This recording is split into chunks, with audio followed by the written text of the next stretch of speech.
అందరూ మంచిగా ఉన్నారా? ఇవాళ నేను జొన్న రొట్టె చేస్తాను. దానికి కాంబినేషను నువ్వుల తొక్కు చేస్తాను. పాతకాలం నాటి తొక్కు ఇది.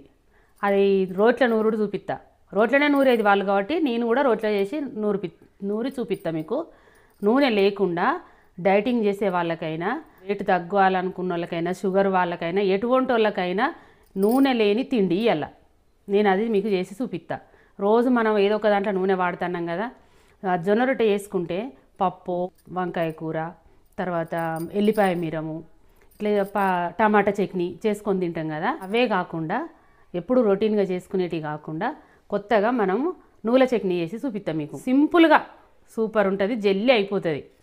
ఇక నువ్వుల తొక్కుకు నువ్వులు ఒక గ్లాస్ తీసుకున్నా, ఎల్లిపాయ, జీలకర్ర, చింతపండు, పచ్చిమిరపకాయలు, కొత్తిమీర లేని వాళ్ళు ఇన్ని ధనియాలు వేసుకోండి. ధనియాలు వద్దనుకుంటే కొత్తిమీర వేసుకోండి. వెనకటినైతే ధనియాలు ఎత్తురు. ఇప్పుడు మనకు కొత్తిమీర ఉంది కాబట్టి నేను కొత్తిమీర ఎత్తాను. ఇక ఇది మీకు వేయించి నేను నూరేటప్పుడు చూపిస్తా. నువ్వులు వేయించుతాను.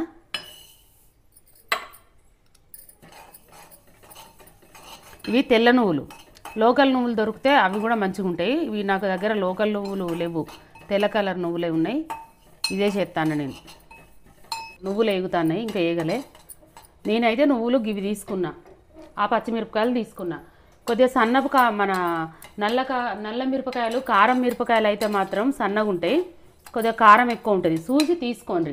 నువ్వులు మీరు ఇంకెక్కువ మంది ఉంటే ఎక్కువ పచ్చడి చేసుకోవాలనుకున్నప్పుడు ఎక్కువ క్వాంటిటీలో నువ్వులు తీసుకుంటారు కాబట్టి పచ్చిమిరపకాయలు కూడా దానికి తగ్గట్టు తీసుకోరు.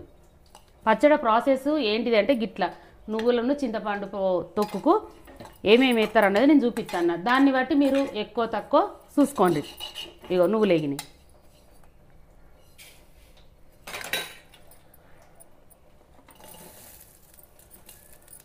ఏంటంటే ఇలా నేను నూనె లేకుండా మీకు పచ్చడి చేసి చూపిస్తాను. నేను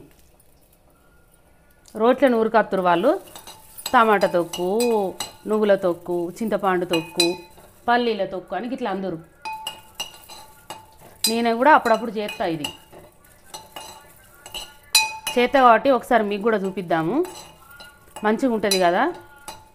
ఎల్లిపాయ మీరము ఈ పచ్చడ చాలా బాగుంటుంది జొన్న రొట్టెకు. ఇంకా కూరలల్ల కూర, మన చేపల పులుసు కూర, కోడి కూర, పప్పులు, వంకాయ కూర, ఇలాంటివి మంచిగా ఉంటాయి జొన్న రొట్టెకు. ఎంత మంచి తిండి. నూనె తగ్గించుకొని తినే తిండిలల్లో ఇవో ఒక రకము. పల్లీల పచ్చడి కూడా ఇట్లా చేసుకోవచ్చు. నూనె వేసి నూనెలే ఏంపాలని ఏం లేదు. మిరపకాయలు అప్పుడైతే చిన్నగా ఉన్నప్పుడు నేను చూస్తూ మన నిప్పులు తోడి నిప్పుల మీద మిరపకాయలు ఎత్తురు. నిప్పుల మీద మిరపకాయలు మంచిగా ఉడికినట్టయి కాలేది, దూరగా కాలితే అవిటిని వేసే నూరేది రోళ్ళల్లో. రోట్లేసి ఉల్లిగడ్డ వేసు లేదు, ఉల్లిగడ్డ చెప్పలేదు అని అనుకునేరు. ఉల్లిగడ్డ లేదు కాబట్టి నేను చెప్పలే మీకు. ఈ పచ్చడ ఒక రొట్టెకే కాదు, జొన్న రొట్టెకే కాదు, మనం అన్నంలోకి తింటే కూడా తలడు అన్నం తినచ్చు. నోరు మంచిగా లేనప్పుడు చింతపండు వేసి నువ్వుల పచ్చడి చేసుకుంటే వేడి వేడి అన్నంలో సూపర్ ఉంటుంది, మంచిగా ఉంటుంది. ఎల్లిపాయ మీరం ఎట్లుంటుందో ఇది కూడా గట్లనే ఉంటుంది. ఇక చాలు వేగిన కాడికి ఇట్లా పక్కకు పెట్టుకో. కొత్తిమీర గిట్ట దంచేటప్పుడు ఎత్తా, రోట్లో దంచేటప్పుడు ఎత్తా. ఇప్పుడు ఇవి చల్లగా ఎంతసేపు అట్లా జొన్నపిండి ఉప్పుతా మీకు. జొన్నపిండి ఉప్పుతా ఇప్పుడు మీకు. జొన్నపిండి నేనైతే అందాద కొద్దే చేస్తా. నేను చేసినట్టే మీకు చూపెడతాను. ఇప్పుడు నేనైతే ఇట్లా పోతా, ఇంత అందాద కొద్ది తీసుకుందు. ఇది ఎంతైతే ఒక గిన్నెడ అవుతుంది. ఇట్లా మీకు నా కప్పులతో తీసుకోవాలనుకుంటే ఇట్లా తీసుకోరు. ఇప్పుడు రెండు గిన్నెలు పోసిన మన మందిని బట్టి. ఇప్పుడు ఇవి ఒక 6-7 రొట్టెలు అవుతాయి. 3 కప్పులు తీసుకున్నా. నేను మీకు ఒకటి చెప్తా. ఇప్పుడు ఇంట్లో గంటె పెట్టినా కదా, గంటెతో తీసుకుంటాను. చెయ్యి పెడితే మనకు తడి ఉంటుంది, దబన పురుగు వస్తుంది. తడి దబన మనం అది ఇది ముట్టి జల్లి తీసుకుంటాము డబ్బాలకు వెళ్ళి. అట్లా తీసుకోకుండ్రి. ఇది ఒక టిప్పులాగా అనుకోండి. గంటెతోనో ఒక గిన్నెతోనో తీసుకోండి. ఇప్పుడు ఈ పిండిలా నేను ఉడుకు నీళ్ళు సలసల మసలే నీళ్ళు పోసి మీకు ఉప్పి చూపిస్తా. ఇగో ఇవి మసలే నీళ్ళు మసల పెట్టుకోవాలి. ఇట్లా కొలత అనేది లేదు. మీరు చూస్తారు కదా. ఇట్లా పిండి తీసుకోర్రి మీరు అందాద కొద్ది. ఎంత గింతే తీసుకోర్రి అందాద కొద్ది తీసుకోండి. మీరు నలుగురినో ఇద్దరో ముగ్గురో మందిని బట్టి పిండి తీసుకుంటారు కాబట్టి దానికి తగ్గట్టు నేను ఎట్లా కలపాలనో నీళ్ళు చూపిస్తాను మీకు. ఇప్పుడు మనం చపాతీ పిండి కలుపుతాం, మనం ఎంతమంది ఉన్నారు ఏంది అని చూసుకొనే కలుపుతాం కదా. ఇది కూడా గంతే. గింతంత ఉప్పు ఎత్తానా నీళ్ళల్లో, ఈ పిండిల్నే ఎత్తు కానీ ఉప్పుతాం కాబట్టి మళ్ళీ ఉప్పినాక కొంచెం కొంచెం తీసి వేరే గిన్నెలో కలుపుతాం మనం. అందుకే ఒకడ కలుపుతుంది ఒకడ కలవది. నీళ్ళల్లో కలిపి వేసినాం అనుకో అంతటా కలుపుతుంది. ఇట్లా అనుకొని నేను చేసే తీరును బట్టి నేను నేర్చుకున్న దాన్ని బట్టి మీకు చూపిస్తాను. ఇట్లా అంట మనం పిండి కలుపుతలేము, గుర్తుపెట్టుకోండి. ఉప్పుడు అంటే ఎన్ని నీళ్ళు అంటే నేను ఇప్పుడు పిండి మీకు చూపిస్తా. ఉప్పుడు అని అంటే నేను చూపిస్తా. ఉప్పుడు అంటే ఏంటిది, పిసుకుడు అంటే ఏంటిది. పిసుకుడు అంటే మనం గోధుమ పిండి పిసుకుతాం, ఒకటేసారి నానబెట్టుకుంటాం ఓ అరగంట సేపు, లేకుంటే అప్పటికప్పుడు చేస్తాము గంట సేపు, అది వేరు. ఇదో తీరు. ఇంకొన్ని పడతాయి నీళ్ళు. అదే ఎలా చెప్తున్నావు. ఇప్పుడు నేను ఇట్లా పట్టిన ఇంకొంచెం మెత్తగా రావాలి. ఇప్పుడు బియ్యం పిండి ఉన్నది కొద్దిగా, ఇట్లా నాకు చేతికి పిండి అంటద్దు.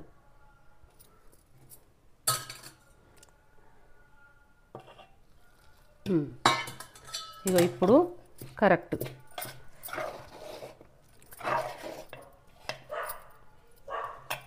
పిసుకుతే ఇట్లా కాలుతాను. ఇప్పుడు నేను మొత్తం పిసుకలేదు, ఉప్పుతా మీకు చూపించడానికి ఇది ఇప్పిన. మీకు ఎట్లా చూపిస్తానంటే కాలుతుంది. ఇట్లా రావాలి. ఇట్లా 2 సార్లు 3 సార్లు పిసుకుతే ఇట్లా వచ్చింది. పిండి దాకిందా, పిండి కనవాలే కదా. పిండి లేదు, పిండి మనం పిసికినట్టే ఉంది, నీళ్ళు పోసి పిసికినట్టు. ఇప్పుడే లూజు కలిపి పెట్టుకుంటే చల్లగైనాక ఇంకా జిగురు ఎక్కువ అతికి ఏత్తా అంటే చపాతీ చునిగిపోతుంది. చల్లగైందంటే వేడి మీద జాగినట్టు, చల్లగైనాక చేస్తే జాగదు రొట్టె ఎప్పుడైనా. వినవా, వేడి మీద చపాతీ జాగినట్టు జొన్న రొట్టె మనం కొడతాం కదా పీట మీద, అందుకే వేడి మీద జాగినట్టు చల్లగా అయితే అస్సలు జాగది. అందుకే తొందరగా చేస్తారు. ఈ వేడి నీళ్ళు కూడా అట్లనే ఉంచుకోవాలి, అవసరం పడతాయి. ఇవి కూడా గోరువెచ్చగా ఉన్నా ఏం కాదు ఈ నీళ్ళు. ఇప్పుడు మూత పెడతానా, మూత పెట్టి నేను పేనం వేడై తయారు చేసుకున్న వరకు కొంచెం ఉడికినట్టు అవుతుంది. అప్పుడు నేను చేసి చూపెట్టిగా. మీకు ఎవరికన్నా తెలుసో తెలియదు, తెలిస్తే మాత్రం కామెంట్ చేయండి. తాంబూలంలో జొన్న రొట్టె చేస్తాను. ఈ తాంబూలంలో నేను అప్పుడప్పుడు చేస్తా కాబట్టి మీకు నేను ఇలా చేసి చూపెడతా. రొటీన్గా మనం ఎప్పుడు పీట మీద చేసుకుంటాం కదా, అట్లా కాకుండా ఇంట్లో ఎంత మంచిగా వస్తుంది, పిండి కింద పడకుండా మంచిగా వస్తుంది. నేను కొనుకొచ్చింది ఇది బతుకమ్మ వేరవడానికి జొన్న రొట్టె కోసం. మీకు పెళ్ళిలో పెట్టలేదా మమ్మీ? పెద్దది పెట్టిర్రు, అది చిన్నగా రొట్టె మందమే ఉంటుంది, వాళ్ళు పెట్టింది పెద్దగా ఉన్నది. అందుకోసం నేను ఇది బతుకమ్మకు జొన్న రొట్టెకు. తర్వాత బియ్యపు రొట్టె కూడా చేస్తాను ఇంట్లోనే. ఇప్పుడు నేను ఎట్లా చేస్తానో మీకు చేసి చూపెడతా, చూడుండ్రి. అంటే ఇది నువ్వే కనిపెట్టినావా ముందు? మా అమ్మమ్మ వాళ్ళ ఇంత చేసేది. ఇది నేను మర్చిపోయినా అసలు చెప్పుడు. ఇది నేను కనిపెట్టింది కాదు, మా చిన్నగా ఉన్నప్పుడు మా అమ్మమ్మ వాళ్ళ ఇంత తాంబూలంలో చేసేది కట్టెల పొయ్యి మీద, వాళ్ళని చూసిందే ఇది నేను. పిండి ఇంకా మెత్తగా అవుతుంది. ఇక కొద్దిగా తీసుకొని దాని 2 రొట్టెల మందం తీసుకొని మళ్ళీ మూత పెట్టాలి పిండి మీద. దీన్ని విసుకుతా నేను మంచిగా. కలపద్దు, ఈ వేడి మీద ఉంటేనే మంచిగా సాగుతుంది. మూత మాత్రం మరవద్దు. మళ్ళీ దీనికి ఒకటి కాటన్ క్లాత్ పెట్టుకోర్రు, ఏదైనా చీరదో మంచి లుంగీలదో ఏదో కాటన్ కర్చీపు మంచిగా పిండుకొని కాటన్ దాంతోనే మనం చపాతీ మీద నీళ్ళు అద్దాలి.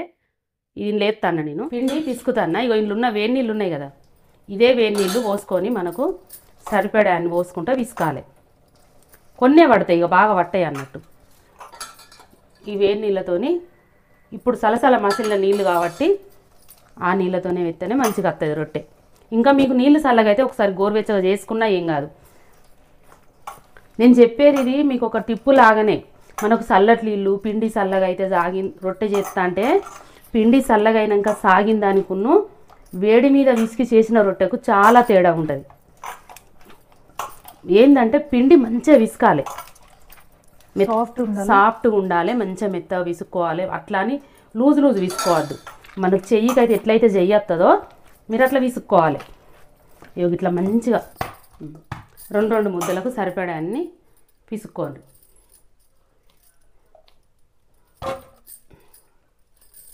మన సైజు ఎంత చేయాలనుకుంటే అంత చేసుకోండి.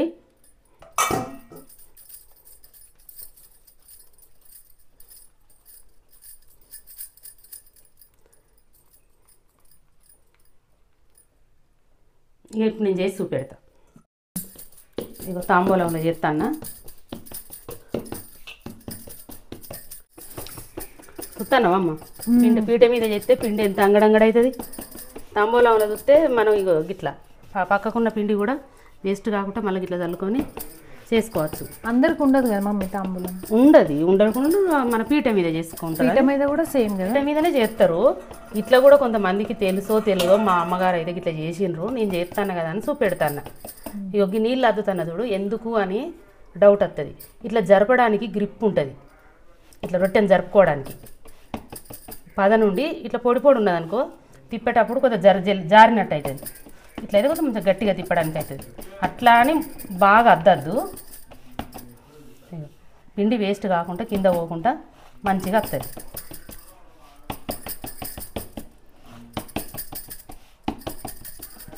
సైడ్లో ఏమైనా వలుగుతున్నాయి, ఎంత మంచిగా వస్తుంది. అవును. ఇప్పుడు నేను స్టవ్ మీద ఎత్తా.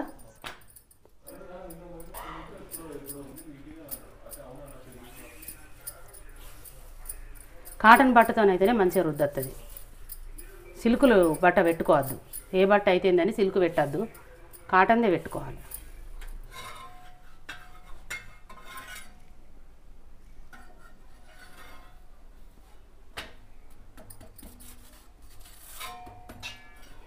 చపాతీ ఇట్లా మంచిగా వంగుతుంది, మెత్తగా ఉంటుంది. పొంగుతాయి, మనం పిసుకుడు మంచిగా పడితే పొంగుతుంది. సైడ్లు కూడా వలగకుండా వస్తాయి, పిండి పిసుకుడు మంచిగా ఉంటాయి. సైడ్లు కాల్చుకోవాలి అటు ఇటు. మన గోధుమ రొట్టె వంగినట్టు వంగుతుంది కదా, ఇట్లా అటు ఇటు సైడ్లు కాల్చుకోవాలి. ఇట్లా కాల్చుకొని మళ్ళీ చేసే అంతసేపు సిమ్ము పెట్టుకోవాలి. చేసుడు కాగానే ఒకసారి ఫుల్గా పెట్టుకోవాలి. ఫుల్గా పెట్టి నీళ్ళు పెడతాం కదా, నీళ్ళు పెట్టినాక తిప్పేసేటప్పుడు మిడిల్గా పెట్టుకోవాలి. ఇప్పుడు ఇది అయింది, ఇట్లా కాల్చుకోవాలి. మీకు జొన్న రొట్టెలు చేసుడు చూపించిన కదా, నువ్వుల తొక్కు నూరి చూపెడతా. ఇగో పచ్చిమిరపకాయలు ఎత్తాను మొదలు, పచ్చిమిరపకాయలు ఎల్లిపాయ జీలకర్ర.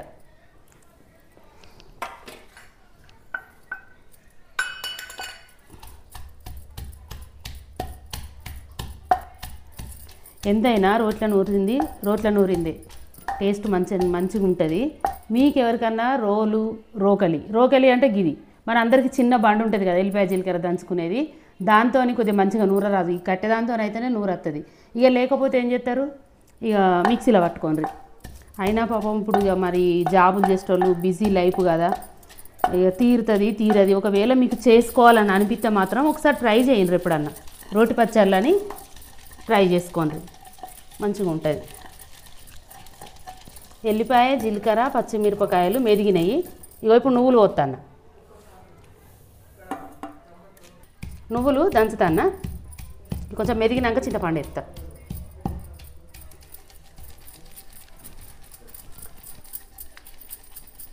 కొన్ని నీళ్ళు పడతాయి, నువ్వులు జారుతా ఉంటాయి నూరుతా ఉంటాయి.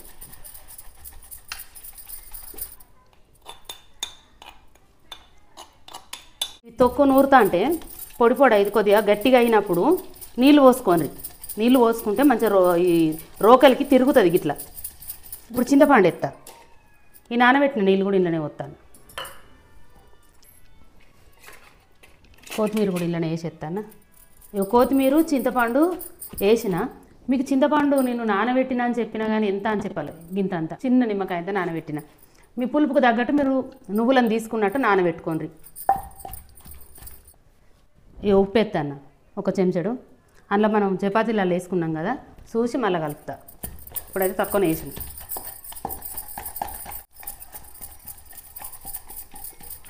రోటి పచ్చడి అయిందమ్మా, ఇది ఇస్తాను. చెయ్యితో తీసినట్టు ఎందుకు వస్తుంది, చెయ్యే బెటర్. ఈ చెంచాతో తిస్తే ఊరిసినట్టు ఎట్లా వస్తుంది, రాదు.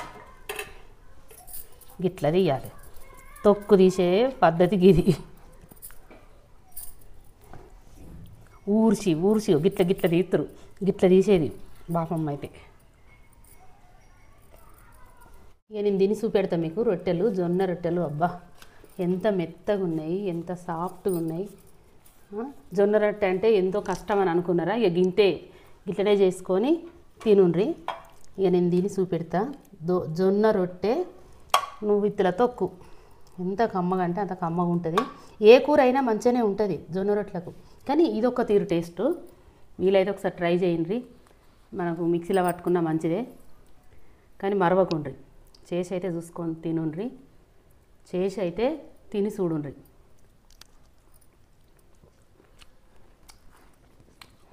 ఆయిల్ ఎంత తిండి సూపర్ ఉన్నాయి, మంచిగా ఉంటుంది. కాబట్టి మీకు నిన్ను నూరి చూపించిన, ఎప్పుడన్నా వీలైతే నూరుకుంటారు, లేకపోతే మిక్సీ పట్టుకోండి. ఇది గిట్లనే మంచిగా జొన్న రొట్టె చేసుకొని మంచిగా నువ్వులు పల్లీలు కూడా గిట్లనే చేసుకోండి. పచ్చిమిరపకాయలు గంజలు అట్టిగా నూనె వేయకుండా ఇంపి చేసుకోరు, మంచిగా ఉంటుంది. ఇంకా చింతపండు అయితే అయిపోయాయి. చపాతి మెత్తగా ఉన్నదని అయితే గిట్లా మళ్ళీ చూపించిన కదా మీకు. ఇంకా చూడండి మన గోధుమ రొట్టెకి వచ్చినట్టే పొరలు. తాంబూలంలో చేసిన జొన్న రొట్టెలు మీకు నచ్చితే తాంబూలంలో చేసుకోండి. ఎవరైనా మనం పీట మీద చేసుకుంటాం. ఒకవేళ మీకు తాంబూలం ఉంటే మాత్రం తీసి తోముకొని జల్లి ట్రై చేయండి. నేను చేసింది మీకు నచ్చితే, వీడియో నచ్చితే లైక్ చేయండి, సబ్స్క్రైబ్ చేయండి, తోటి వారికి నేర్పించండి.